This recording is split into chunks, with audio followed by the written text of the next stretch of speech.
আরেকজন Islamic cleric, আমরা নাম বলতে পারি ডক্টর মিজানুর রহমান আজহারি, তাকে নিয়েও বলেন যে তিনি কাফের, তাকে আসলে দেশ ছেড়ে চলে যেতে হবে।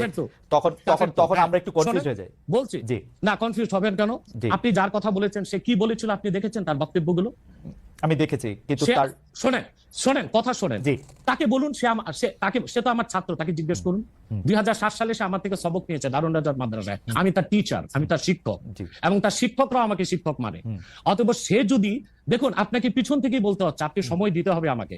আপনি কিন্তু বসে আছেন একা, আমার কিন্তু কয়েক হাজার লোক বসে আছে আমার অপেক্ষায়, একটা শিডিউল প্রোগ্রাম আমি রেখে বসেছি আপনার এখানে। যেহেতু আপনার মাধ্যমে আমার মেসেজটা আমি অনেকের কাছে পৌঁছাতে পারবো। আপনি যে ব্যক্তির নাম নিয়েছেন, তাকে আপনি কি দিয়ে তাকে স্কলার বলবেন? লক্ষ লক্ষ লোক হলে স্কলার হয়? এটা কোনো কথা নয়। দ্বিতীয় কথা হচ্ছে, সে মুফতি নয়, ফতুয়া দেবার অধিকার রাখে মুফতি। স্কলার হওয়া এক জিনিস, ওয়াইজ হওয়া এক জিনিস, মুফতি হওয়া আরেক জিনিস।